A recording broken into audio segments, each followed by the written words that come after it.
नमस्कार, मैं हूं मुकेश और आप देख रहे हैं एसआरबी न्यूज़। एसआरबी न्यूज़ के इस खास प्रोग्राम में आप सभी का स्वागत है। इस खास प्रोग्राम में हम बात करेंगे कोरोना वायरस का बच्चों पर क्या असर पड़ता है, किन लक्षणों से हम जानेंगे कि बच्चे कोरोना से संक्रमित हैं। कोरोना वायरस महामारी की दूसरी लहर के दौरान बच्चों के घातक वायरस से संक्रमित होने के कई मामले सामने आए हैं। यह बच्चों में हल्के लक्षणों के साथ शुरू होता है, लेकिन अगर इसे गंभीरता से नहीं लिया जाता है तो यह गंभीर हो जाता है। कोरोना की तीसरी लहर की भी आशंका जताई जा रही है। बताया जा रहा है कि इसमें सबसे अधिक बच्चे प्रभावित हो सकते हैं। ऐसे में यह आवश्यक है कि माता पिता बच्चों में कोरोना के लक्षणों से अवगत हों और तुरंत चिकित्सा सहायता लें।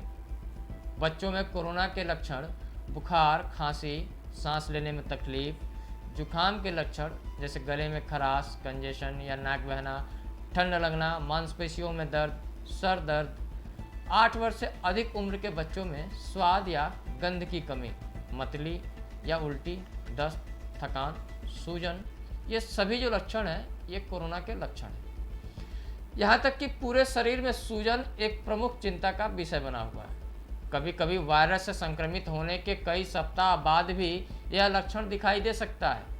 इसे बच्चों में मल्टी सिस्टम इन्फ्लेमेटरी सिंड्रोम कहा जाता है।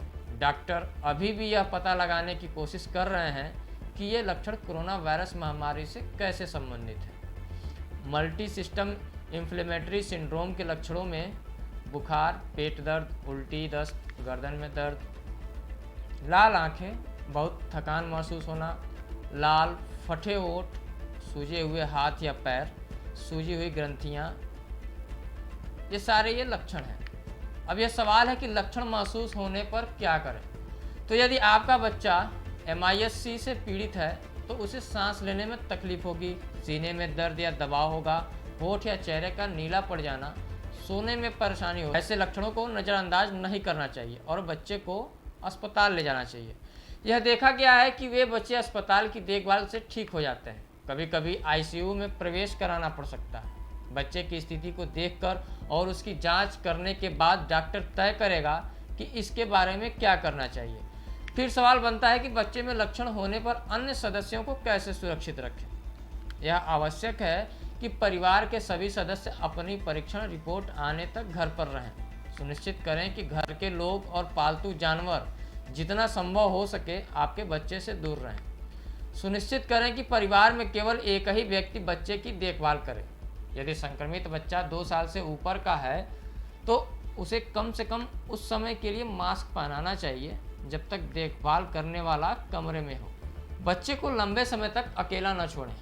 अपना मास्क बराबर लगाए रहें। यदि बीमार बच्चा उसी बाथरूम का उपयोग कर रहा है तो बाथरूम का उपयोग करने के बाद उसे कीटनाशक से पोंछ दें। परिवार के अन्य सदस्यों को नियमित अंतराल पर अपने हाथों को साफ करना चाहिए।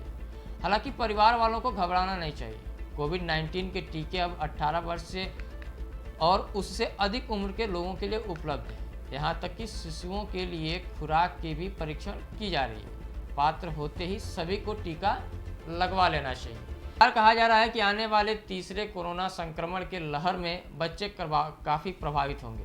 तो फिलहाल जो लक्षण हमने बताए हैं कि किन लक्षणों से हम जान सकते हैं कि हमारे बच्चों में कोविड के सिंड्रोम है कि नहीं है, कोविड के लक्षण है या नहीं है, इन सब चीज़ों पे आप ध्यान दें और जो भी बचाव के रास्ते बताए गए हैं उस पर भी ध्यान दें। तो फिलहाल इस कार्यक्रम में अभी तक के लिए इतना ही। मुझे दीजिए इजाज़त। नमस्कार।